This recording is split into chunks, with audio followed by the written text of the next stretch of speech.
Hello everyone, welcome back to Buried Files. Tonight we are bringing you 7 of the most deeply disturbing, true Appalachian deep woods horror stories that have ever been documented. These accounts come from the oldest mountain range in North America, where something ancient still watches from the shadows between the trees.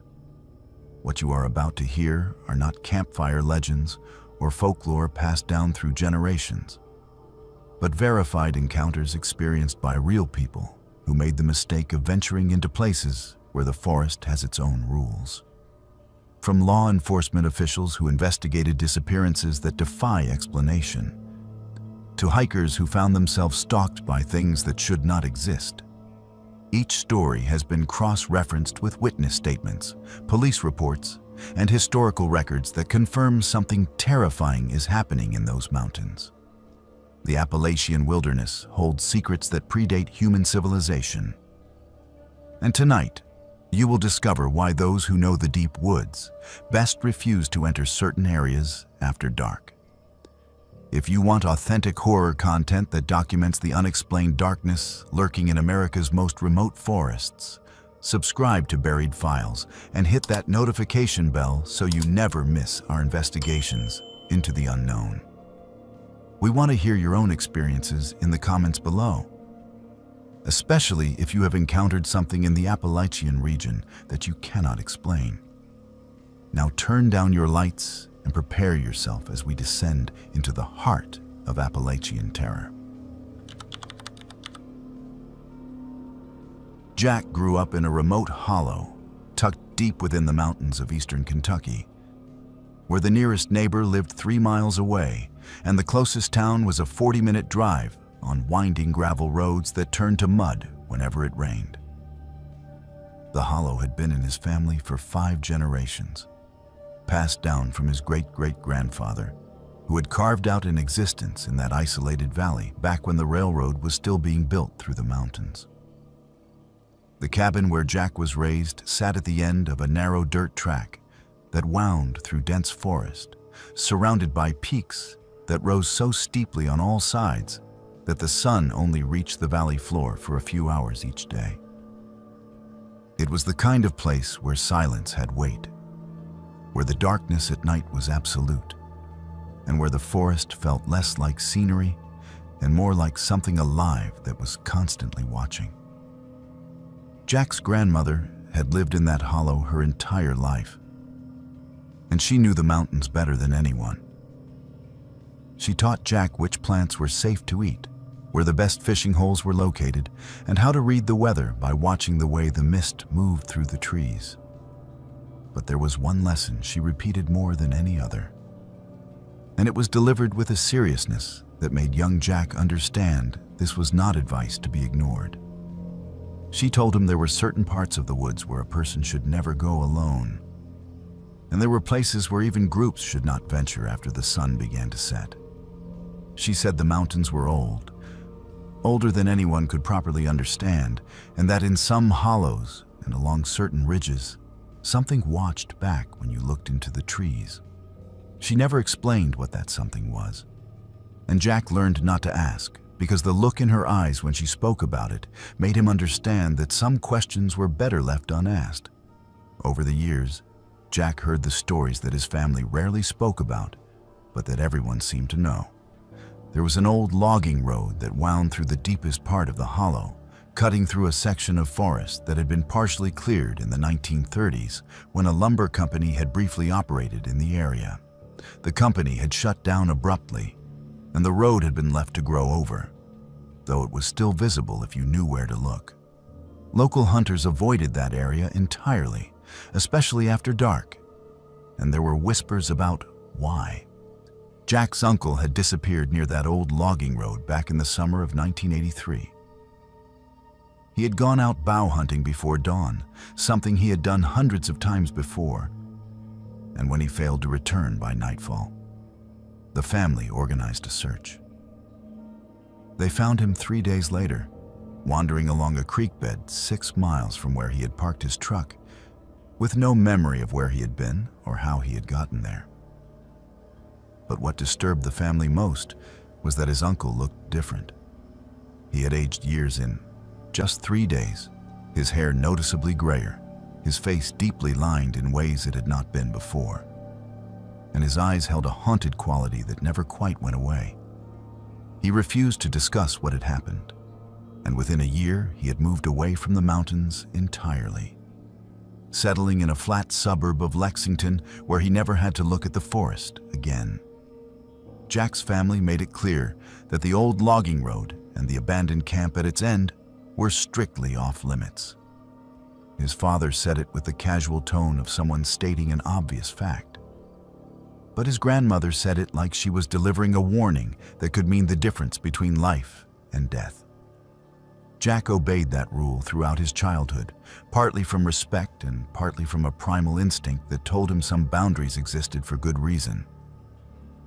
But when Jack turned 17, his respect for those boundaries began to erode, replaced by the kind of fearless curiosity that belongs to young people who have not yet learned that some fears are entirely rational. He and 2 of his friends, Dylan and Luke, decided they were going to hike out to the old logging camp and prove once and for all that the stories were nothing more than superstition and family legend. They set out on a Saturday morning in late October, when the leaves had turned brilliant shades of red and gold, but had not yet begun to fall in earnest. The air was crisp and clear, perfect hiking weather, and the 3 of them were in high spirits as they made their way along the overgrown logging road. It took them nearly 3 hours to reach the camp, bushwhacking through sections where the forest had reclaimed the road entirely, and by the time they arrived, the sun was already beginning its descent toward the ridge line. The camp was more intact than Jack had expected. There were 3 collapsed buildings, their roofs caved in and their walls leaning at dangerous angles, and scattered around the site were pieces of rusted equipment, ancient saw blades, and the remains of what might have once been a truck, now reduced to little more than a corroded frame and 4 wheels. Dylan joked about how disappointing it was, how there was nothing scary about a bunch of old junk slowly being consumed by the forest. Luke agreed, pointing out that it was just another abandoned site like dozens of others scattered throughout the mountains. But Jack felt something different. There was a quality to the silence at the camp that seemed unnatural, as if the forest was holding its breath. The usual sounds of birds and insects that had accompanied them on the hike were absent here, replaced by a stillness that felt less like peace and more like the quiet before something terrible happens. He mentioned it to his friends, but they dismissed his concerns, attributing his unease to the creepy stories his family had told him. They spent the next hour exploring the site, taking photos with their phones, and generally treating the whole experience like the adventure they had hoped it would be. But as the sun touched the ridge and the light began to fade, Jack noticed that his friends had become quieter, their earlier bravado giving way to a subtle nervousness that they tried to hide, but could not quite manage. Night fell with the shocking speed that it does in the mountains, where the sun disappears behind the peaks and darkness rushes into the valleys like water filling a basin. Within 20 minutes, the forest around them had transformed from merely dim to utterly black, and their phone flashlights seemed pitifully inadequate against the weight of that darkness. They decided to head back, acknowledging that hiking out in the dark on an overgrown trail was going to be difficult, but agreeing that staying at the camp felt wrong in ways none of them wanted to articulate. They had walked perhaps a quarter-mile back along the logging road when Dylan stopped suddenly and held up his hand for silence. Jack listened and heard what had caught Dylan's attention. There were footsteps in the forest, moving parallel to their position, the sound of something large walking through the underbrush with the same rhythm and pace at which they were moving. Luke aimed his flashlight toward the sound, but the beam revealed nothing except trees as in shadow. The footsteps stopped when they stopped, resumed when they resumed, maintaining a precise distance from their position. Dylan suggested it might be a deer, but Jack knew the sound of deer moving through the forest, and this was not that. These footsteps had weight and deliberation, the sound of something walking on 2 legs, not 4. They picked up their pace, and the footsteps matched them. They tried varying their rhythm, stopping and starting randomly, and the footsteps did the same, but with a delay of approximately 2 seconds, as if whatever was out there was mimicking them but could not quite keep perfect time. Then Jack heard his own voice calling out from the darkness ahead of them. It was his voice exactly, his inflection and tone calling out the same words he had spoken just moments before when he had suggested they move faster. The 3 of them froze, and in that moment of stillness, Jack saw something that made his blood turn cold. There was a figure standing at the tree line, perhaps 30 feet away, perfectly visible despite the darkness. It was him, not someone who looked like him, but him, wearing the same jacket, the same boots, the same backpack. The figure was making the same movements Jack was making, raising its hand when Jack raised his hand, turning its head when Jack turned his head, mirroring him with that same 2-second delay that the footsteps had maintained. Dylan and Luke saw it too, and the sound Dylan made was somewhere between a gasp and a whimper. Luke's flashlight beam swung wildly as his hand shook, and in that moving light, Jack saw that there were more figures now. There was one that looked like Dylan, standing behind a tree and peering out with Dylan's face. There was one that looked like Luke, crouched low near a fallen log. And there were others, deeper in the forest. Duplicates of all 3 of them standing among the trees in poses and positions they had not made, watching them with expressions that were almost but not quite right. They ran. There was no discussion, no plan. Just 3 terrified teenagers running as fast as they could along a dark forest trail. Branches whipping their faces and roots threatening to trip them with every step. Behind them, Jack could hear the sound of pursuit. Multiple sets of footsteps crashing through the underbrush, and voices calling out in perfect imitations of their own voices, saying things they had said earlier. Fragments of their conversation played back to them by throats that should not have been capable of speech. Jack did not look back, but he could feel them back there, getting closer, and he knew with absolute certainty that if those things caught them, something unimaginable would happen. The 3 of them burst out onto the main trail that led back toward Jack's family property, and the moment they crossed that invisible boundary, the pursuit stopped. The footsteps ceased, the voices went silent, and the forest returned to its normal nocturnal sounds, crickets, and the distant call of an owl. They did not stop running until they reached Jack's cabin, where they collapsed on the porch, gasping for breath and shaking with terror. Jack's grandmother opened the door, took one look at their faces, and knew immediately where they had been. She did not yell or lecture. She simply told them to come inside, made them hot coffee, and waited until they had calmed down enough to speak. When Jack finally told her what they had seen, his grandmother nodded slowly, as if this was exactly what she had expected to hear. She said the hollow had always been that way, that the forest in certain places did not just reflect light or sound, but reflected other things, deeper things, pulling out copies of people and turning them into something else, something hungry.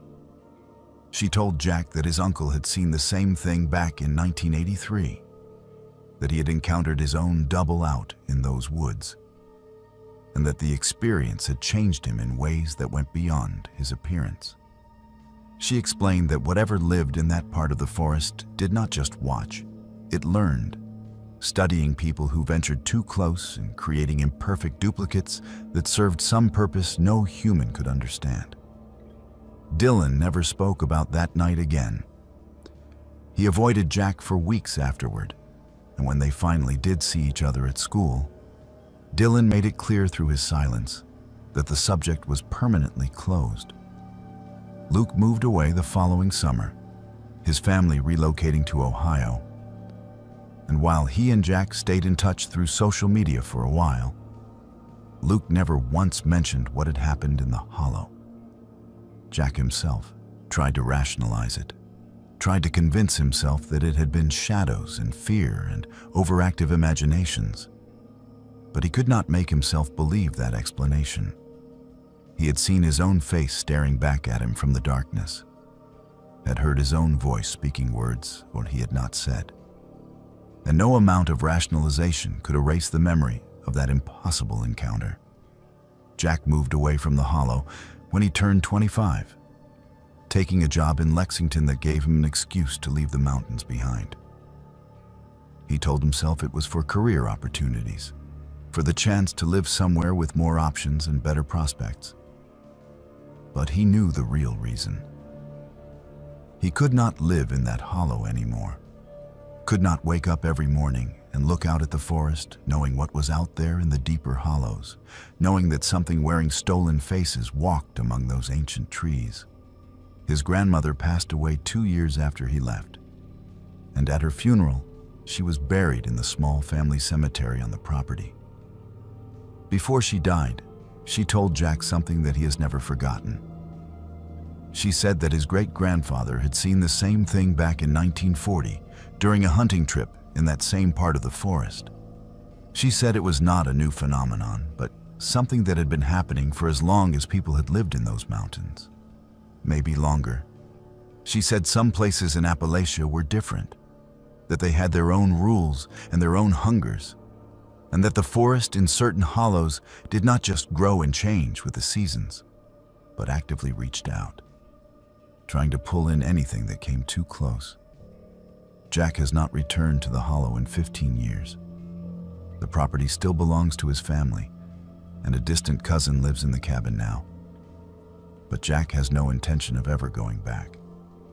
Sometimes, late at night, he thinks about what his grandmother told him, about how the hollow has always reflected things back, but wrong, hungry, waiting. He thinks about his uncle, who aged years in 3 days, never spoke about what happened to him out in those woods. He thinks about the figure he saw standing at the tree line, wearing his face and his clothes and moving with his movements. And he wonders how many other people over the decades and centuries have walked into those deep hollows and encountered their own doubles, and how many of them never made it back out to tell anyone what they had seen. The mountains are old, his grandmother used to say, older than the trees, older than the memory of trees. And in the oldest places, where the forest has never been fully tamed and the hollows run so deep that the sun never quite reaches the bottom, something watches and waits and learns. Jack knows that now. He knows it in a way that cannot be unlearned or forgotten. Some places in Appalachia do not just have memories, they have appetites. And the hollow where Jack grew up is one of those places. Madison had been planning the Appalachian trail hike for nearly 6 months, coordinating schedules with her boyfriend and researching every detail of the route they would take through the Nantahala Forest in western North Carolina. They were both experienced hikers who had completed sections of the trail in Vermont and Pennsylvania, and they approached this trip with the same careful preparation that had kept them safe on previous expeditions. Madison had printed detailed topographic maps, programmed waypoints into her GPS device, and packed enough supplies for 7 days, even though they only planned to be out for 5. Her boyfriend had triple-checked their emergency equipment, ensured their satellite communicator was fully charged, and reviewed the weather forecast until he was satisfied that the conditions would be optimal. They set out on a Thursday morning in mid-September of 2018, parking at the trailhead just after sunrise and beginning their hike with the kind of enthusiasm that comes from months of anticipation finally being realized. The first day was everything they had hoped it would be. The weather was perfect, with temperatures in the low 70s and a gentle breeze that kept them cool as they climbed elevation. The forest was in that transitional phase between summer and fall, with the first hints of color beginning to appear in the leaves and the air carrying that distinctive scent of approaching autumn. They made excellent time, covering 12 miles before stopping to set up camp near a designated shelter where several other hikers had already gathered for the evening. They shared a meal with a couple from Georgia who were attempting a through hike, exchanged trail information with a solo hiker who had been on the trail for 3 weeks, and fell asleep in their tent feeling satisfied and excited about the days ahead. The second day started just as well. They broke camp early, said goodbye to the other hikers who were heading in different directions, and set out along a section of trail that followed a ridgeline with spectacular views of the surrounding mountains. By mid-morning, they had covered 6 miles and were approaching a water source marked on their map, a creek that ran down from the higher elevations and crossed the trail at a rocky ford. Madison told her boyfriend she would refill their water bottles while he took a break and had a snack. She stepped off the trail, following the sound of running water down a gentle slope that was perhaps 50 yards from the main path. The creek was exactly where the map indicated it would be, cold and clear and running fast over smooth stones. Madison knelt at the edge, filled both bottles, added purification tablets, and secured them in her pack. The entire process took no more than 3 minutes, maybe 4 at the absolute most. She climbed back up the slope to the trail, ready to continue hiking, and her boyfriend was gone. At first, Madison assumed he had simply stepped into the woods to relieve himself, something hikers do dozens of times on a multi-day trip. She called his name, expecting an immediate response. There was none. She called again, louder this time, and listened carefully for any sound of movement in the underbrush. The forest was silent except for the distant rush of the creek and the occasional bird call. She walked up and down the trail in both directions, covering perhaps 100 yards each way, calling his name continuously. His backpack was still there, sitting exactly where he had been resting, with his trekking poles leaned against it and his water bottles in the side pockets. His boots were there too, sitting neatly beside the pack as if he had taken them off to air out his feet. But her boyfriend was nowhere to be seen. Madison felt the first flutter of real fear in her chest. She checked her watch and noted the exact time, then began a systematic search of the area, moving in expanding circles from where his pack sat on the trail. She called his name until her throat was raw, pausing frequently to listen for any response. Nothing. She searched for over an hour, moving further and further from the trail, looking for any sign of him, any indication of where he might have gone. The forest revealed nothing. There were no footprints in the soft soil, no broken branches that might indicate someone had pushed through the underbrush. No scraps of clothing caught on thorns, nothing at all to suggest that anyone had passed through that area recently, besides the hikers on the main trail. Madison made the decision to activate their emergency beacon at approximately 11:30 in the morning, 2 hours after her boyfriend had disappeared. The device sent a distress signal to search and rescue services, providing their exact GPS coordinates and indicating that they needed immediate assistance. She then used her phone, which still had a weak signal in that location, to call the local ranger station and report what had happened. The dispatcher took her information with professional calm, assured her that a team was being mobilized, and instructed her to remain at her current location. Madison spent the next 3 hours sitting beside her boyfriend's backpack, refusing to move in case he returned, calling his name every few minutes, and fighting against the rising panic that threatened to overwhelm her ability to think clearly. The search and rescue team arrived in the late afternoon. 6 rangers and volunteers who brought tracking dogs, specialized equipment, and the kind of calm efficiency that comes from experience with wilderness emergencies. They interviewed Madison extensively, asking her to recount every detail of the morning, to describe exactly what her boyfriend had been wearing, to estimate his physical condition and state of mind. They searched the immediate area with the dogs, who showed great interest in the spot where the boyfriend's pack sat, but then seemed confused, circling the area repeatedly without picking up a clear scent trail. One of the rangers told Madison that this sometimes happened when someone had been picked up by a helicopter or vehicle, their scent trail simply ending because they had left the area by air or road. But there was no helicopter access in this location and no roads within miles. The dog's behavior did not make sense, but neither did anything else about the situation. The search continued for 6 days. Rangers, volunteers, and law enforcement personnel combed through hundreds of acres of forest, using helicopters with thermal imaging cameras, drones with high-resolution video feeds, and teams of searchers moving in organized grid patterns across the terrain. They searched areas that had already been searched multiple times, checked caves and rock shelters, followed every creek and ravine within a 10-mile radius of the last known location. Madison remained in the area, staying at a hotel in the nearest town and spending every daylight hour at the search command post, desperate for any news. Other hikers who had been on the trail that day were located and interviewed. None of them had seen anything unusual. A couple who had passed through the area approximately an hour before Madison's boyfriend disappeared remembered seeing them hiking together and said they had seemed happy and relaxed. After that, nothing. It was as if he had simply ceased to exist. On the 7th day, a pair of volunteer searchers found him. He was 10 miles from the location where he had disappeared, in an area that had already been searched thoroughly on 3 separate occasions.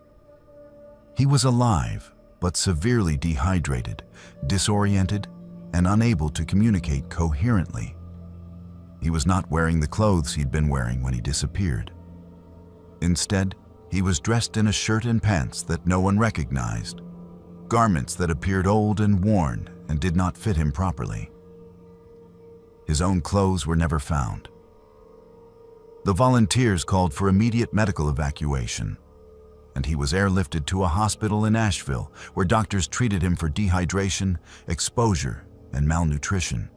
The medical examination revealed something else that disturbed both the doctors and the investigators who were trying to understand what had happened. His body was covered in bruises that formed distinct patterns, geometric shapes, and lines that appeared deliberate rather than random, as if someone or something had marked him with careful precision. Madison was at his bedside when he finally regained consciousness after 18 hours of medical treatment. He did not remember her at first, did not seem to know where he was or how he had gotten there. His memory returned gradually over the course of several hours, but there was a gap, an absolute blank space in his recollection that covered approximately 6 days. He remembered sitting on the trail eating a granola bar while Madison went to get water. He remembered feeling suddenly very tired, which was unusual given that they had only hiked 6 miles that morning. And then his next memory was waking up in the hospital with Madison holding his hand and doctors standing over him. Everything in between was simply gone, as if those 6 days had been surgically removed from his mind. Over the following weeks and months, fragments began to surface. They came in dreams at first, disjointed images and sensations that he would remember upon waking, but could not quite arrange into coherent narrative. He told Madison about hearing a woman's voice singing, a melody he did not recognize in a language he did not understand. He described being led through the forest by someone who looked exactly like Madison, who held his hand and guided him over rocks and through streams. But something was wrong with her face, something he could not quite articulate, but that filled him with a deep sense of wrongness whenever he tried to focus on the details. He remembered being in a cave, though he could not say how he had gotten there or how long he had been inside. And he remembered seeing symbols carved into the stone walls, intricate designs that seemed to move and shift when he looked at them directly. The doctors attributed these fragmented memories to trauma-induced dissociation, a psychological response to an extreme stressor that his mind was protecting him from fully remembering. They suggested that he had perhaps been abducted, that someone had taken him and held him for those 6 days before abandoning him in the forest, and that his mind was blocking the full memory because it was too traumatic to process. But that explanation did not account for the geographic impossibility of the situation. The fact that he had been found in an area that had been thoroughly searched multiple times, or the strange bruises that had already begun to fade by the time anyone thought to photograph them properly. Law enforcement investigated the possibility of foul play. But there were no suspects, no evidence of any other person being involved, and no way to construct a plausible scenario that fit the known facts. Madison became obsessed with finding answers. She began researching similar cases, spending hours online searching for any reported disappearances in that area of the Nantahala forest that matched what had happened to her boyfriend. What she found disturbed her more than she had expected. There were 8 documented cases over the previous 40 years of people disappearing from that section of the Appalachian Trail, and either never being found or being found days later in locations that made no geographic sense, with no memory of their missing time. In 1979, a woman had vanished while hiking alone and was found 11 days later 20 miles from her last known position, unable to explain where she had been. In 1992, 2 men disappeared from their campsite and were discovered a week later by a logging crew in an area that was not accessible from the trail they had been hiking. In 2003, a teenage boy went missing during a family camping trip and reappeared 3 days later walking along a highway, wearing different clothes and speaking about people who had taken care of him, though he could not describe who these people were or where he had been. Madison reached out to the Cherokee elders in the area, hoping they might have information about the forest that was not recorded in official reports or news articles. Most declined to speak with her, politely but firmly indicating that they had nothing to share. One elder, an elderly woman who ran a small shop selling traditional crafts, agreed to meet with Madison privately. She listened carefully as Madison described what had happened, and when the story was finished, the elder was silent for a long moment before speaking. She said there were places in the mountains that belonged to things older than the Cherokee, older than any human presence in the region. She said the forest sometimes borrowed people, taking them for reasons that were not meant to be understood by human minds, and that most of the time it gave them back, though they were always changed by the experience. She told Madison that asking too many questions about such things was unwise, that some knowledge carried its own dangers, and that the best thing Madison and her boyfriend could do was to leave those mountains and never return. When Madison pressed for more information, the elders simply repeated her advice and said she could offer nothing more. Madison and her boyfriend did leave the mountains. They moved to Charleston, South Carolina, where the land is flat and the ocean is visible, and the forests are young and do not carry the weight of ancient secrets. He still has dreams about the woman who looked like Madison but was not Madison, about the cave with the moving symbols, about voices singing in languages that should not exist. He sees a therapist twice a month, and the therapist helps him manage the anxiety and the nightmares. But there is no therapy that can restore missing memories or explain impossible experiences. Madison keeps a folder on her computer containing all her research, all the articles about disappearances and strange reappearances, all the maps showing the locations where people were lost and found. She has not added to it in over a year, but she has not deleted it either. Some part of her needs to know that she is not insane, that what happened to them was real, even if it defies every rational explanation. The mountains took her boyfriend for 6 days, and when they gave him back, he was not quite the same person who had disappeared. And Madison knows, with a certainty that lives deep in her bones, that whatever happened to him in those missing days, whatever borrowed him and led him through the forest and marked him with careful bruises, it is still out there in the Appalachian woods, waiting for the next person who wanders too far from the trail. Luke had built a modest career as a freelance photographer specializing in abandoned places, documenting the slow decay of forgotten structures across the American landscape.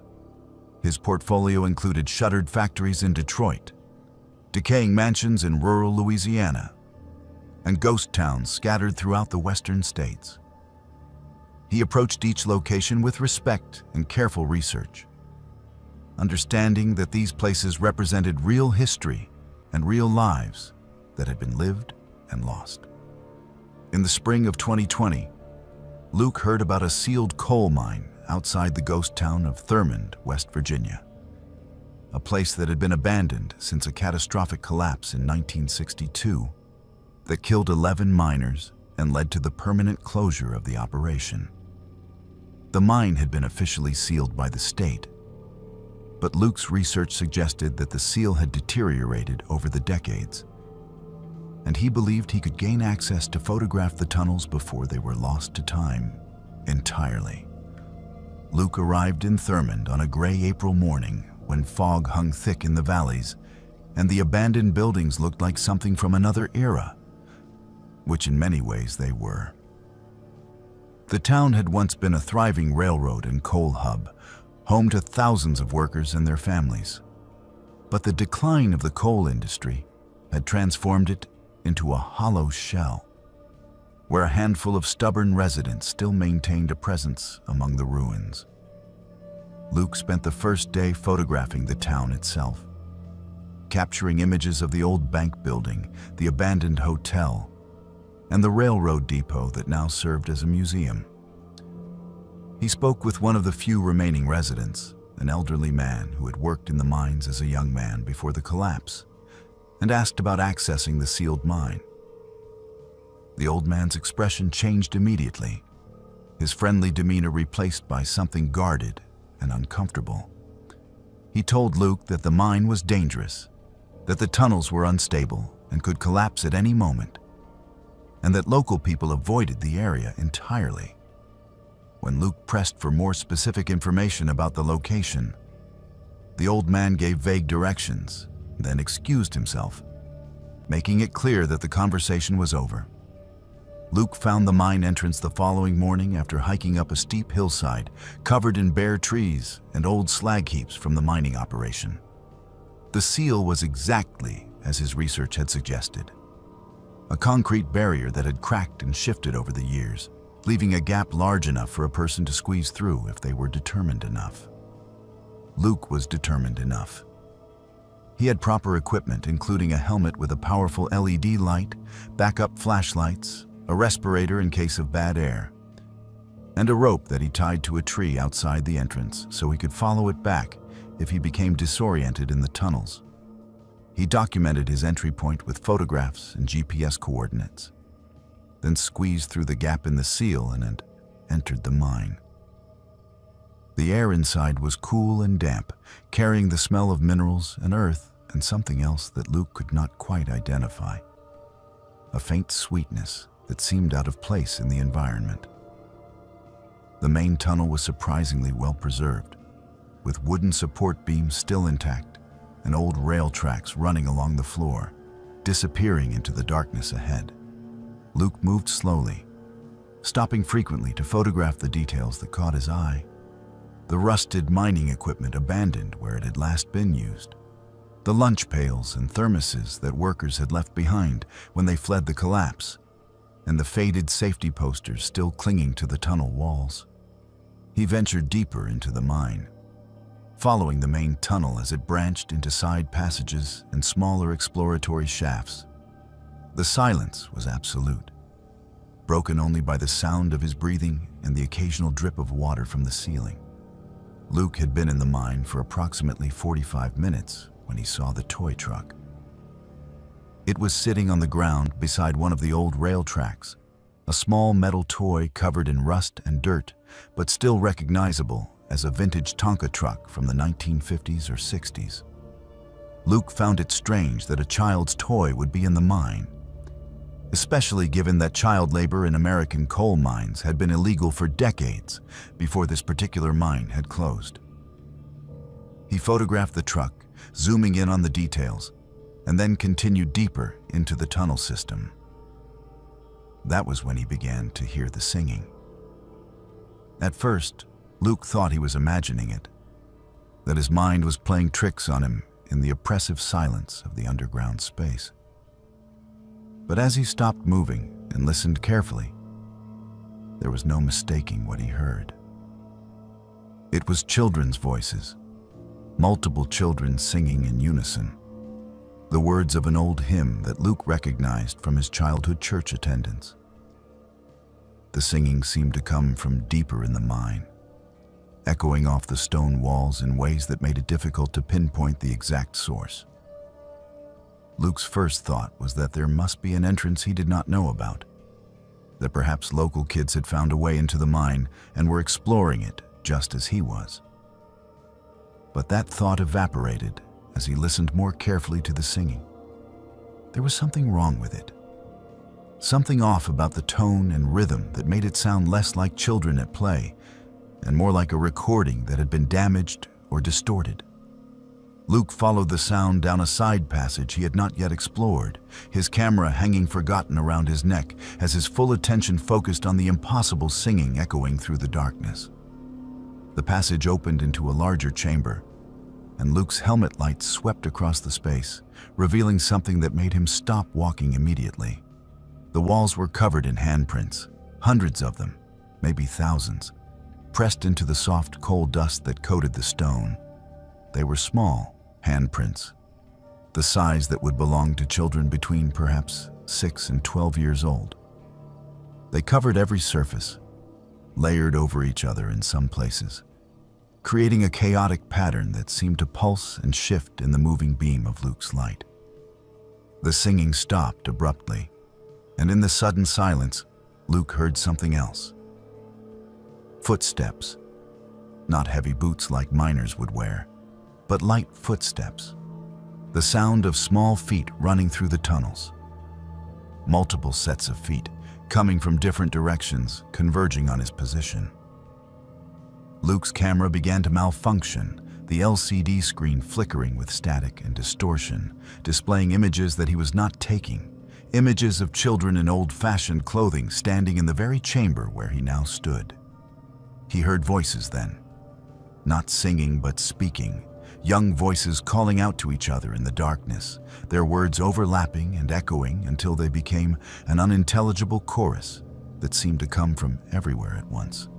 Luke called out, asking if anyone was there, his voice sounding small and frightened even to his own ears.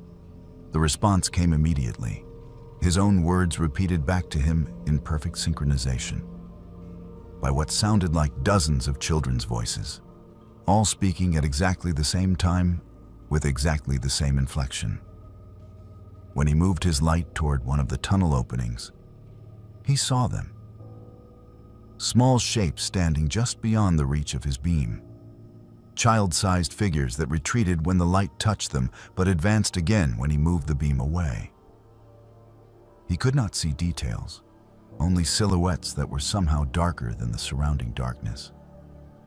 But he could hear them clearly now, their footsteps getting closer, their breathing audible in the confined space. Luke ran. He abandoned all pretense of careful exploration and documentation, abandoning his professional composure in favor of raw survival instinct. He ran back through the passage toward the main tunnel, his helmet light bouncing wildly as he moved, creating dizzying shadows that seemed to reach for him from every direction. Behind him, he heard the pursuit. Small feet running fast, keeping pace with him. And he heard laughter, the high-pitched laughter of children who were playing a game that Luke desperately did not want to be part of. He reached the main tunnel and turned toward the entrance, following his rope guide with one hand, while his other hand held his flashlight in a death grip. The running footsteps were getting closer, and Luke could feel something behind him, close enough that he imagined he could feel breath on the back of his neck. He squeezed through the gap in the seal and emerged into daylight that seemed impossibly bright after the darkness of the mine. He kept running, not stopping until he reached his car parked at the base of the hillside. His hands shook so badly that it took him 3 attempts to get his keys into the ignition. As he sat there trying to catch his breath and calm his racing heart, his camera, which was still hanging around his neck, suddenly activated itself and began scrolling through the images he had taken in the mine. Luke watched as the display showed the photographs in sequence, and his blood turned cold. In the background of almost every image, visible only when he knew to look for them, were figures. Small figures in old-fashioned mining clothes, standing in tunnels and passages, watching him from the shadows. He had not seen them while he was taking the photographs, had not been aware of their presence, but the camera had captured them, dozens of them, child-sized shapes with faces that were just blurred enough that their features could not be clearly distinguished. Luke left Thurman that day and never returned. He spent the following weeks researching the history of the mine, digging through archives and historical records, looking for any explanation for what he had experienced. What he found confirmed his worst fears. The mine had used child laborers extensively before 1920, a practice that was common in the coal industry during that era. State records, when he finally obtained access to them, showed that 15 children had died in an unreported collapse in 1917. Their bodies never recovered because the company had simply sealed that section of the mine rather than attempt a dangerous and expensive recovery operation. The local historical society denied any knowledge of the incident when Luke contacted them, suggesting that he had misread the documents or misunderstood the records. But church burial records from 1917 told a different story, listing 15 children whose death dates were all identical and whose burial location was marked simply as unknown. Luke stopped documenting abandoned places after his experience in the Thurmond mine. He sold his camera equipment, closed down his website, and took a job doing commercial photography for a real estate company, shooting bright, clean, empty houses, where the only history was whatever the staging company had invented to make the spaces more appealing to buyers. He kept the photographs from the mine on an external hard drive that he stored in a box in his closet, unable to delete them, but equally unable to look at them. Sometimes, late at night when he cannot sleep, he thinks about those small handprints covering the chamber walls, about the singing that echoed through tunnels where no living children should have been, about the shapes that his camera captured, but his eyes could not see. He thinks about 15 children who died in darkness and were never given proper burial, never mourned publicly, never acknowledged by the company that worked them to death in tunnels deep beneath the West Virginia hills. And he wonders if they are still down there in the sealed mine, still singing their hymns and playing their games and waiting for someone to remember that they existed, that they mattered, that they deserved better than to be buried in unmarked graves beneath tons of rock and forgotten by the world above. Isaac inherited 60 acres of mountain property in the Smoky Mountains of eastern Tennessee from his grandfather, a tract of dense forest that had been in the family since the 1930s. His grandfather had used the land primarily for hunting, making the long drive from Knoxville several times each fall to spend weekends in the woods pursuing deer and wild turkey. Isaac had accompanied him on a few of those trips as a teenager, and he remembered the property as beautiful but isolated, the kind of place where you could spend days without seeing another human being. When his grandfather passed away and left the land to Isaac, it came with a warning that Isaac did not fully understand at the time. His grandfather had told him years earlier that there was an old lumber camp on the property, structures from when the land had been commercially logged, and that while he could use the land however he wanted, he should never stay overnight at those buildings. Isaac had asked why, but his grandfather had simply said that some places were not meant for sleeping and left it at that. Isaac decided to restore the main camp building as a hunting cabin. He was in his early 30s, working remotely as a software developer, and the idea of having a private retreat in the mountains appealed to him. He hired a contractor from the nearest town, a man who had experience with restoration projects, and together they began the work of clearing brush, repairing the roof, and making the structure habitable. The building was surprisingly solid despite decades of neglect, its thick timber frame still sound and its stone foundation intact. As they worked, Isaac found artifacts from the lumber camp's operational days scattered throughout the structure and the surrounding area. There were old newspapers from 1934 used as insulation in the walls. There were rusted tools, a bent saw blade, and personal items that the loggers had left behind, including a pocket watch that no longer worked and a pair of leather work gloves hardened with age and weather. The contractor and the workers he brought with him were efficient and professional, but Isaac noticed something odd about their behavior. They arrived early each morning and worked steadily throughout the day, but as 4 o'clock approached, they would begin packing up their tools with increasing urgency. By 4:30, they were always gone, regardless of whether they had reached a natural stopping point in their work. Isaac asked about this pattern, suggesting that working a few more hours each day would help them finish the project faster. But the contractor deflected the question, saying something vague about other commitments and scheduling conflicts. It was only when Isaac pressed the issue more firmly that one of the younger workers, loading equipment into a truck, said quietly that they did not stay up here past dark, and that if Isaac was smart, he would not either. The contractor shut down that conversation immediately, telling the young worker to mind his own business. But the comment stayed with Isaac. The renovation took 6 weeks, and throughout that time, Isaac spent his days at the property, but returned to his apartment in town each evening. Once the work was finished and the cabin was habitable, with electricity from a generator, a functioning wood stove, and basic furniture, Isaac decided it was time to spend his first night in the completed structure. He arrived in the late afternoon, built a fire in the wood stove, prepared a simple dinner, and settled in with a book as darkness fell over the mountains. The cabin was comfortable and quiet, the only sounds the crackling of the fire and the occasional settling of the old timbers.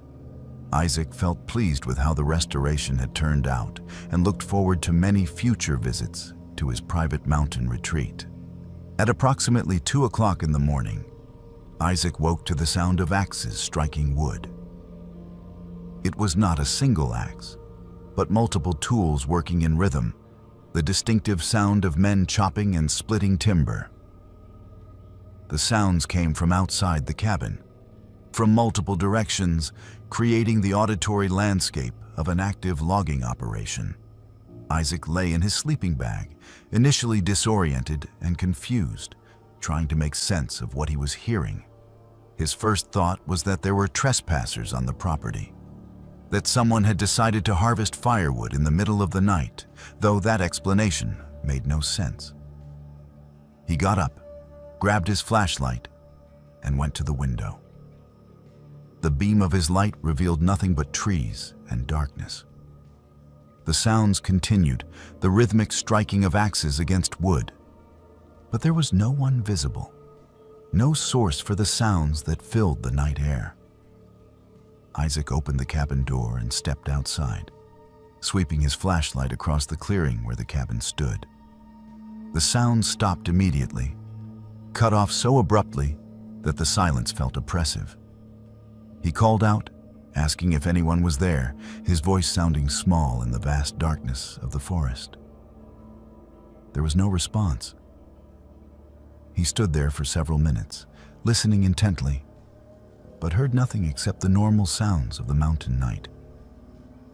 He went back inside, convinced himself that he had experienced some kind of auditory hallucination brought on by being alone in an unfamiliar place, and tried to go back to sleep. The sounds returned at 2:30, and this time they were joined by voices. Isaac heard men speaking in the thick Appalachian dialect that had been common in the region during the early 20th century. Their words slightly archaic and difficult for him to fully understand. They were discussing the day's work, talking about which trees to cut next, complaining about equipment that needed repair, mentioning names of people who were presumably other workers at the camp. The voices were clear and distinct, close enough that they seemed to be just outside the cabin walls. But when Isaac looked out the windows, he saw nothing. He grabbed his phone to record the sounds, thinking that he needed evidence of what he was experiencing. But when he activated the recording app, his phone died instantly, despite having been fully charged. The voices continued for another 20 minutes, casual conversation between working men, and then faded away into silence. Isaac did not sleep for the rest of that night. He sat up in his sleeping bag, his flashlight in hand, listening to the darkness and trying to rationalize what he had experienced. As soon as dawn broke, he packed his gear and left the cabin, driving back to town with the intention of researching the history of the lumber camp more thoroughly than he had done before. What he discovered over the following days disturbed him greatly. The lumber operation on his property had shut down abruptly in 1934 after what the old newspaper accounts called an incident.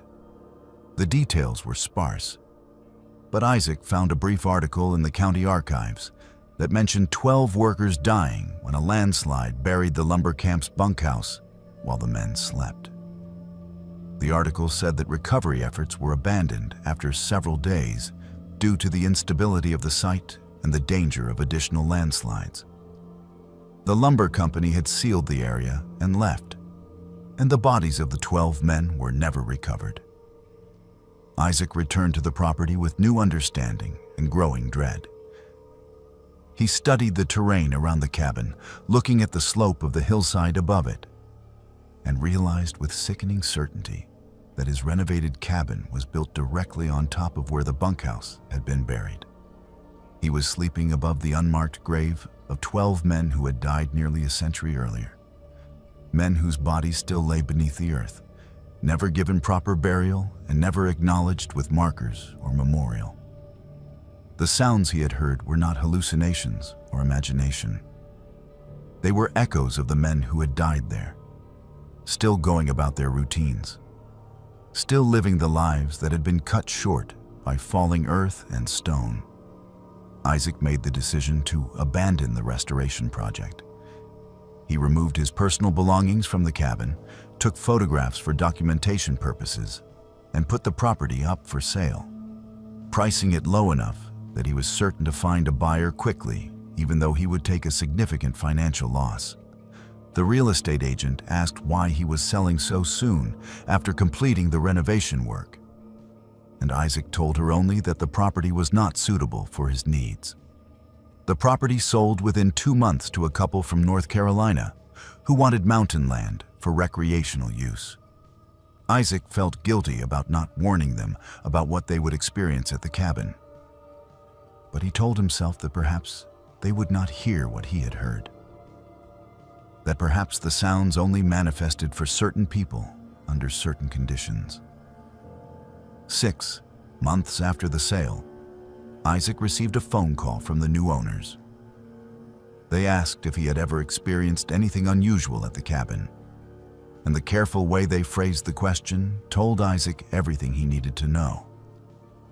He told them the truth, explained what he had heard and what he had learned about the site's history. They thanked him for his honesty and said they had been hearing the same things, the axes and the voices, and that they had also done research into the lumber camp's past. They told Isaac they had contacted local historians who confirmed the story of the 12 buried workers, and that old county death records listed the men by name but marked their burial location as unknown. The couple said they were not going to use the cabin and were considering having it demolished, that they felt it was wrong to inhabit a space that was essentially a tomb. Isaac learned later that the cabin had burned down, supposedly from a lightning strike during a summer storm, though he spoke with a local resident who told him that the county had done it deliberately, that there had been too many reports of strange occurrences at that location, and that authorities had decided the structure needed to be removed. Whether that was true or simply local rumor, Isaac did not know and did not investigate further. He was simply relieved that the cabin was gone, that no one else would spend nights sleeping above the graves of men who had been forgotten by history and denied the dignity of proper burial.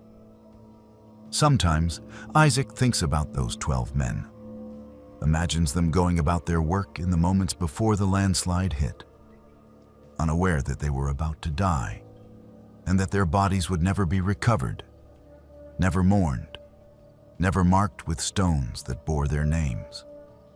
He thinks about how they continue to exist in some form at that site, their voices and their labor echoing through the decades, trapped in a loop of routine that death did not end.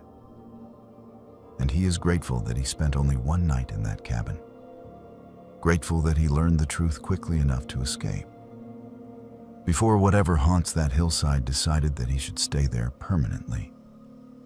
Another voice added to the chorus of the forgotten dead. Dylan was making the long drive from Charlotte to his parents' home in the mountains of western North Carolina on a November night in 2020 when the fog rolled in without warning. He had made this drive dozens of times over the years, and he knew the route through the Blue Ridge Mountains well enough that he could navigate most of it from memory. The road wound through steep terrain, climbing elevation in tight switchbacks before descending into narrow valleys. A challenging drive, even in ideal conditions. But as Dylan climbed into the higher elevations that night, passing through the Pisgah National Forest, visibility dropped from clear to nearly zero in a matter of minutes.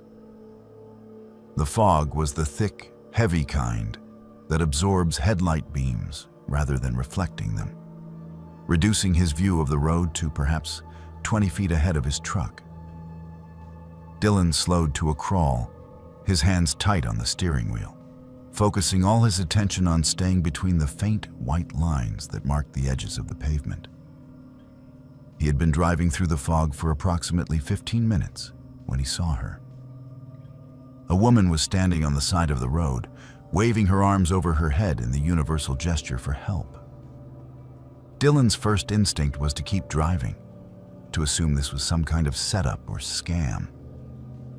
But as his headlights illuminated her more clearly, he saw that she was soaking wet, her clothing plastered to her body as if she had just emerged from water. She wore a long dress that seemed out of place for the weather and the location, and her hair hung in dark, wet strands around her face. Dylan's conscience would not allow him to simply drive past someone who appeared to be in genuine distress, so he slowed his truck to a stop and rolled down his window, keeping the vehicle in gear and his foot near the accelerator in case he needed to leave quickly. The woman rushed to his window, speaking rapidly about how she needed help, how her car had gone off the road down the embankment, how she thought there might be other people still trapped in the vehicle. She pointed into the fog in the direction she claimed the accident had occurred.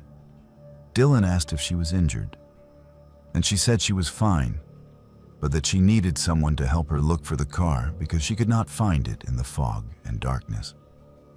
Her voice had a strange quality to it, distant and hollow despite her proximity to his window. And Dylan felt an instinctive unease that he could not quite explain. He told her to wait while he called 911, pulling his phone from his pocket and dialing emergency services. The dispatcher answered, and Dylan explained the situation, providing his location as accurately as he could, based on the last mile marker he had passed. The dispatcher said they would send emergency responders, but that it might take some time given the weather conditions and the remote location. Dylan assured the woman that help was on the way, but she insisted that they could not wait, that someone might be dying in the car and they needed to look for it immediately. Against his better judgment, Dylan agreed. He pulled his truck onto the shoulder as far as he safely could, grabbed his heavy-duty flashlight from behind his seat, and followed the woman as she led him away from the road. They walked along the guardrail, the woman staying slightly ahead of him, barely visible in the fog. She turned down what appeared to be an old forest service road, little more than 2 dirt tracks leading into the woods. And Dylan followed, his flashlight beam cutting through the fog but revealing very little of their surroundings. Something felt increasingly wrong with the situation. The woman's clothing did not match the weather. Her behavior seemed off in ways he could not articulate, and her voice continued to have that distant quality even when she was speaking to him from just a few feet away. Dylan called out to her, asking her to slow down so he could keep up, and when she turned to look back at him, he made the mistake of shining his flashlight directly at her face. The beam passed through her slightly, as if she was not entirely solid, as if she was composed of fog and shadow rather than flesh and bone. Dylan stopped walking immediately, his mind struggling to process what his eyes were seeing. The woman continued to move ahead, beckoning for him to follow. But Dylan's survival instincts had finally overridden his desire to help. He turned and ran back toward the road, his boots pounding on the dirt track, his flashlight bouncing wildly as he moved. Behind him, he heard the woman following, but her footsteps were impossibly fast, covering ground at a speed that no human should be able to achieve. He did not look back, keeping his focus on reaching his truck, his heart hammering in his chest and his breath coming in ragged gasps. Dylan burst out onto the paved road and saw his truck sitting exactly where he had left it, its headlights still cutting through the fog. He sprinted to the driver's door, wrenched it open, and threw himself inside, slamming the door and hitting the lock button. Only then did he allow himself to look back toward the Forest Service road. The woman was standing at the edge of the pavement, perfectly motionless, her wet dress hanging around her and her hair obscuring most of her face. As Dylan watched, frozen in his seat and unable to look away, other figures began to emerge from the fog behind her. They were people, or shapes that resembled people, all wearing old-fashioned clothing from decades past, all soaking wet as if they had been submerged in water. They stood in a line at the tree line, perhaps 24 of them, perfectly still and perfectly silent, watching Dylan with an intensity that he could feel, even though he could not see their faces clearly. Dylan shifted his truck into drive and accelerated away from that location, his tires squealing slightly as he pushed the vehicle, faster than was safe given the fog and the winding road. He drove without stopping for 20 miles, not slowing down until he reached the outskirts of a small town where streetlights and buildings provided the comfort of civilization. He pulled into a gas station parking lot, his hands still shaking, and sat there trying to calm his racing thoughts and steady his breathing. His phone rang, startling him badly, and he saw it was the 911 dispatcher calling back. She asked if he was still on scene, and Dylan explained that he had left, that the situation had been dangerous and he had needed to get to safety. The dispatcher asked him to clarify what kind of danger he had been in, and Dylan found himself unable to adequately explain what he had experienced. He told her only that the woman who had flagged him down had not been what she appeared to be, and that he was no longer at the location. The following day, Dylan drove back to that section of road in daylight, compelled by a need to understand what had happened. He found the approximate location where he had pulled over based on landmarks he remembered, and he walked down the old Forest Service road where the woman had led him. In daylight, the road was clearly visible, overgrown but still passable, and it led to an overlook where a barrier had been installed to prevent vehicles from going over the edge. Dylan approached the barrier and looked down into the ravine below. There was no wrecked car visible, no signs of any recent accident, nothing that would explain why the woman had been standing on the road asking for help. Dylan reported his experience to the local sheriff's department, thinking that even if they did not believe the supernatural aspects of his story, they should at least know that someone had been standing on that dangerous stretch of road in the fog. The deputy who took his statement listened with an expression that suggested he had heard similar stories before. When Dylan finished, the deputy was quiet for a moment before asking Dylan if he knew the history of that particular section of highway. Dylan did not. The deputy explained that in 1967, a church bus carrying 23 people had gone off the road during a severe storm, crashing into a ravine and killing everyone on board. The accident had occurred almost exactly where Dylan had seen the woman standing. And since that time, there had been numerous reports of people seeing figures on the road in the fog, trying to flag down drivers, always soaking wet and always asking for help. The deputy told Dylan that 2 people in the 1980s had stopped to help these figures and had followed them into the woods, and neither of those people had ever been seen again. Their vehicles were found abandoned on the shoulder with the engine still running, but despite extensive searches, the people themselves were never located. The deputy said that local residents avoided that stretch of road entirely when fog came in, that they would take alternate routes, adding an hour to their drive, rather than risk encountering the people from the bus crash. He told Dylan that he was fortunate to have trusted his instincts and run when he did, that whatever those figures were, they did not mean well for the living who stopped to help them. Dylan asked why the state had not put up warning signs or taken action to prevent people from stopping in that area. And the deputy gave him a look that suggested Dylan did not fully understand how these things worked in small mountain communities. He said that acknowledging the haunting officially would be bad for tourism and property values, that it would open the county up to liability issues, and that, most importantly, putting up signs would require explaining to the outside world that something supernatural existed on that stretch of highway. People who grew up in the area knew the stories and knew to be careful. It was outsiders, people passing through who did not understand the mountains and their secrets, who were at risk. Dylan never drove that route at night again. He takes alternate roads now, even though they add significant time to his journey, because he cannot bring himself to pass through that section of highway after dark. He thinks often about the woman in the wet dress, about the dozens of figures standing at the tree line watching him, about the 2 people in the 80s who were never found.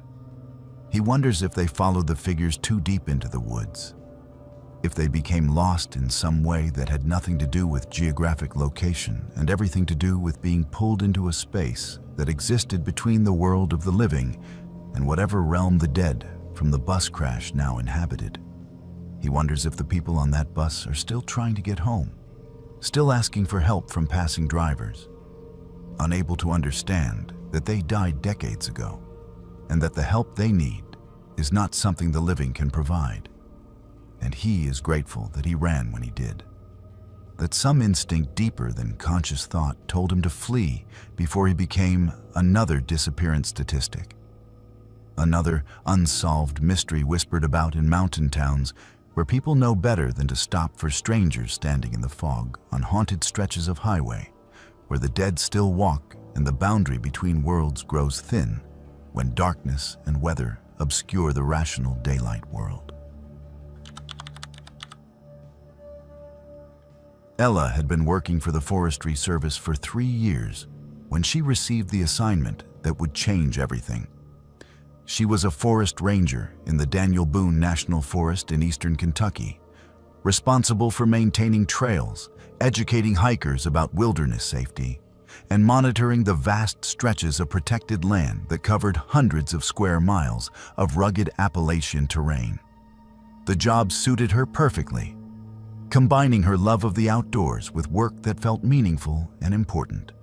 In the fall of 2019, her supervisor asked if she would be willing to spend 2 weeks staffing an old fire lookout tower in a remote section of the forest, while the regular observer was on medical leave. The tower was located on a ridge approximately 12 miles from the nearest road, accessible only by a hiking trail that climbed steeply through dense forest. Cell phone coverage was non-existent in that area, but the tower was equipped with a radio for emergency communications. Ella agreed to the assignment, seeing it as an adventure and an opportunity to experience a part of forest management history that was rapidly disappearing. Fire towers had once been essential infrastructure for detecting and responding to forest fires, but satellites and aircraft had largely made them obsolete. Only a handful were still actively staffed, maintained more for tradition and backup purposes than out of genuine operational necessity. Her supervisor provided her with detailed instructions about the tower's systems, the radio protocols she would need to follow, and the supplies that had already been delivered to the site. He told her the assignment would be quiet and uneventful, that she would spend her days watching for smoke and her evenings reading books by lantern light. He did not mention anything that should have served as a warning. And Ella later wondered if he simply did not know or if he had deliberately withheld information to ensure she would accept the assignment. The hike to the tower took Ella most of a day, her backpack heavy with 2 weeks' worth of food and personal supplies. The trail was well maintained at lower elevations, but became increasingly overgrown as she climbed higher, suggesting that very few people traveled this route regularly. She reached the tower in late afternoon, emerging from the forest onto a rocky ridge, where the structure stood like a skeletal sentinel against the sky. The tower was constructed of steel beams and wood, rising 60 feet above the ridgeline with a small enclosed cabin at the top that served as both observation post and living quarters. Ella climbed the switchback stairs to the cabin, unlocked the door with the key her supervisor had provided, and surveyed her home for the next 2 weeks. The cabin was approximately 10 feet square, with windows on all sides providing 360-degree views of the surrounding mountains. There was a desk with maps and observation equipment, a narrow cot, a small wood stove, shelves stocked with supplies, and the radio equipment mounted on one wall. The first 3 days passed exactly as her supervisor had predicted. Ella spent her time scanning the horizon for smoke, making notes in the observation log, checking in with headquarters via radio at scheduled times, and enjoying the solitude and spectacular views. The forest stretched in all directions, a sea of green broken only by rock outcroppings, the occasional distant ridge. At night, the darkness was absolute, and the stars were brighter than Ella had ever seen them. She fell asleep each night to the sound of wind moving through the trees far below, and woke each morning to sunrises that made her grateful she had accepted this assignment. On the 4th night, Ella woke to the sound of footsteps on the tower stairs. She sat up in her cot, instantly alert, listening to the distinctive sound of boots on metal treads. The footsteps were climbing the tower, moving slowly and deliberately, pausing occasionally as if the climber was stopping to rest. Ella's first thought was that another ranger had hiked up to check on her. Though that seemed unlikely given the late hour, and the fact that no one had radioed to announce their arrival. She called out, asking who was there, and the footsteps stopped immediately. The silence that followed was oppressive, broken only by the wind. Ella grabbed her flashlight and opened the cabin door, shining the beam down the stairs. There was no one there. She descended several flights, checking each landing, but the tower was empty except for herself. She climbed back up to the cabin, convinced herself that she had been hearing things or that an animal had somehow gotten onto the stairs, and tried to go back to sleep. The footsteps returned the following night at approximately the same time. And this time Ella was certain she was not imagining them. They climbed with the same slow, deliberate pace, the sound of boots on metal unmistakable. Ella opened the door immediately, flashlight in hand, and shouted down the stairs. The footsteps stopped, but when she descended to investigate, she found nothing. This pattern continued for the next 5 nights. The footsteps would begin around 2 in the morning, climb to approximately halfway up the tower, and then stop when Ella called out or tried to investigate. She reported the incidents to headquarters via radio, and her supervisor suggested it might be thermal expansion of the metal causing sounds that resembled footsteps.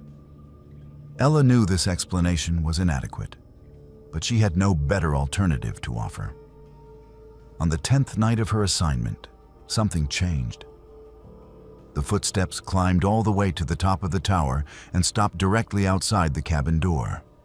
Ella sat on her cot, flashlight in hand, staring at the door and listening to what sounded like someone standing just on the other side of the thin wooden barrier. She could hear breathing, slow and steady, and she could see the door handle moving slightly, as if someone was testing whether it was locked. Ella's rational mind told her to open the door and confront whoever was out there. But every instinct she possessed screamed at her to remain silent and still. She sat frozen while the handle continued to move, and the breathing continued just outside. This lasted for approximately 20 minutes, though it felt like hours. And then the presence outside the door was simply gone. The breathing stopped, and the oppressive feeling of being watched dissipated. Ella did not sleep for the rest of that night. She radioed headquarters at first light and requested immediate extraction, citing a personal emergency. Her supervisor was reluctant, reminding her that she had committed to 2 weeks and that finding a replacement on short notice would be difficult. But Ella made it clear that she was leaving regardless of whether anyone came to get her. A ranger arrived later that afternoon, hiking up the trail to relieve her and asking what had happened. Ella tried to explain about the footsteps and the presence outside the door, but she could hear how it sounded, how implausible and irrational her story appeared when spoken aloud. The ranger who was replacing her listened politely and then said he had staffed this tower before and had never experienced anything unusual. He suggested that isolation could play tricks on the mind, that the human brain was wired to interpret ambiguous sensory input as threats, and that what she had experienced was likely nothing more than ordinary sounds amplified by anxiety and solitude. Ella hiked back down the mountain, returned to her regular duties, and tried to convince herself that the ranger's explanation was correct. But 3 weeks later, she learned that the ranger who had replaced her at the tower had requested emergency extraction after only 5 days, refusing to provide specific details about why he needed to leave, but making it clear that he would not return to that location under any circumstances. Ella contacted him privately, and he eventually admitted that he had experienced the same thing, the footsteps that climbed the tower every night and the presence that stood outside the cabin door. He said there was something up on that ridge that did not want people staying in the tower, and he had no intention of finding out what happened if someone was foolish enough to open the door when that presence came calling. Ella researched the history of the fire tower and discovered that it had been built in 1935, part of a network of observation posts constructed during the Depression by the Civilian Conservation Corps. The tower had been staffed continuously until 1978, when the Forest Service had transitioned to newer detection methods and the position had been eliminated. The tower had sat abandoned for over 2 decades before being occasionally staffed again in the 2000s as a backup observation post. What Ella could not find in the official records, she learned from elderly residents of the communities surrounding the national forest. They remembered stories about a fire observer who had died at the tower in 1963, found dead in the cabin during a routine supply delivery. The official cause of death was listed as heart failure, but people who lived in the area at the time remembered different details, whispered stories about how the man's face had been frozen in an expression of absolute terror, and how his body had been found pressed against the cabin door as if he had been trying to keep something from coming inside. Ella left her position with the Forestry Service 6 months after her experience at the fire tower. She works now as a park ranger at a state park where the facilities are modern and the visitors are plentiful, where she never has to spend nights alone in remote locations, and where the only footsteps she hears are from people she can see and identify. Sometimes she thinks about what might have happened if she had opened that cabin door, if she had confronted whatever was standing outside in the darkness. She thinks about the observer who died in 1963, about what he might have seen in his final moments, about whether he opened the door or whether something found another way inside. And she is grateful that she trusted her instincts, that she remained behind that locked door and waited for morning. Because the mountains of Appalachia are full of things that walk at night. And some of them climb fire towers looking for company they should never be allowed to find. Anthony had moved to the mountains of Southwest Virginia for work, taking a position as a civil engineer with a firm that specialized in rural infrastructure projects. The job required him to spend weeks at a time in remote areas, surveying old roads and assessing bridges in communities so small they barely appeared on maps. He rented a cabin outside the town of Tazewell, a structure that sat at the end of a gravel road with forest on 3 sides and the nearest neighbor half a mile away. The isolation suited Anthony perfectly. He was recently divorced and welcomed the solitude, the opportunity to focus on work and clear his mind of the complications that had defined his life for the previous 2 years. The cabin was basic but comfortable, and Anthony quickly settled into a routine of long work days, followed by quiet evenings reading or listening to music. In his 3rd week at the cabin, Anthony decided to explore the surrounding area on foot, following an old trail that led deeper into the forest behind his rental property. The trail was overgrown but still visible, suggesting it had once been regularly used but had been abandoned for years or perhaps decades. Anthony followed it for approximately 2 miles, climbing steadily through dense hardwood forest until he emerged into a clearing where the ruins of a church stood among the trees. The structure was small, perhaps large enough to have accommodated 50 people at most, and it had clearly been abandoned for a very long time. The roof had collapsed, leaving only the walls standing, and the wooden door hung at an angle from a single remaining hinge. Wooden pews were still visible inside, rotting and covered in moss, and fragments of stained glass clung to the empty window frames. Anthony approached the ruin with the mixture of curiosity and respect that such places inspire. He walked through the doorless entrance and stood in what had been the nave, looking up at the open sky where the roof had once been. The floor was covered in fallen leaves and broken timber, and vines had grown up through the gaps in the foundation, reclaiming the structure for the forest. Anthony wondered about the congregation that had worshipped here. about why the church had been abandoned and left to decay. He took several photographs with his phone, thinking they might be of historical interest, and then continued exploring the clearing. Behind the church, he found a small cemetery, perhaps 20 gravestones arranged in rough rows. Most of the stones were so weathered that the inscriptions were no longer legible, but a few retained enough detail that Anthony could make out names and dates. The most recent burial appeared to be from 1947, and the oldest he could find was from 1892. Anthony returned to his cabin that evening and spent several hours researching the church and cemetery online. He found very little information. There were mentions in county historical records of several small churches that had served isolated mountain communities in the late 19th and early 20th centuries, most of which had been abandoned as populations declined and people moved to larger towns. The specific church Anthony had found was not mentioned by name in any of the sources he could locate, suggesting it had been forgotten even by local historians. Anthony found this both sad and fascinating. The idea that an entire community and their place of worship could simply disappear from collective memory.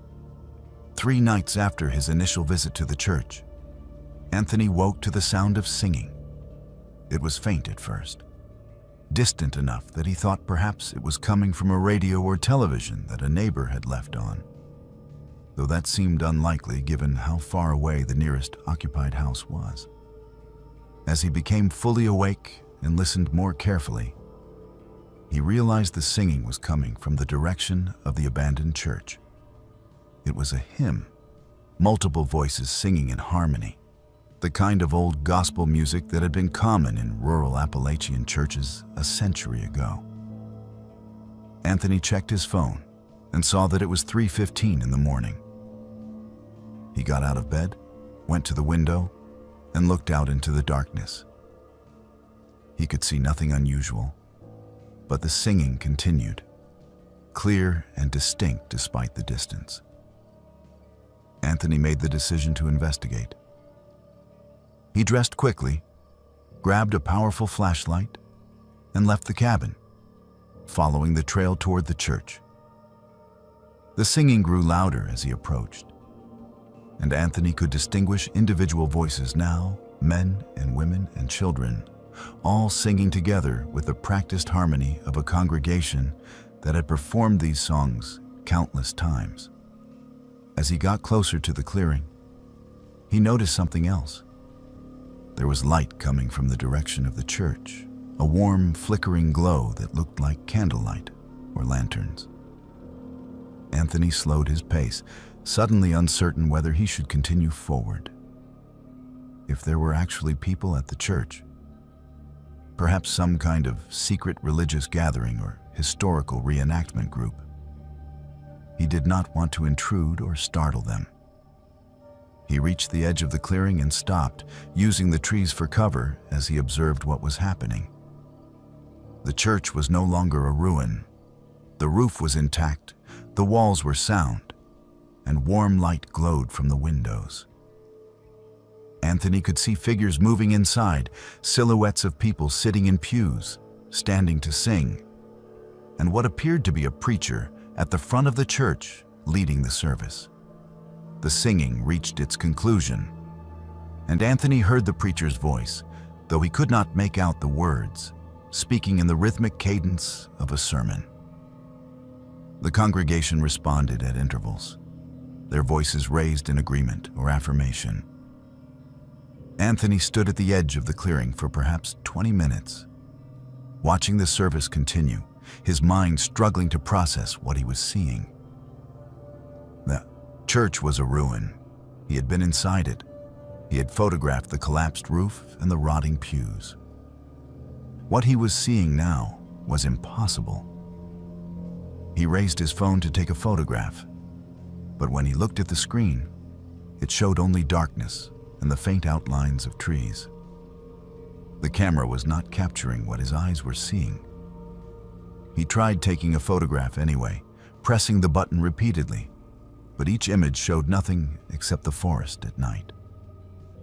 The service inside the church concluded, and Anthony watched as the congregation began to file out through the front door. They were dressed in old-fashioned clothing, the men in dark suits and the women in long dresses, all of them moving with the unhurried manner of people completing a familiar routine.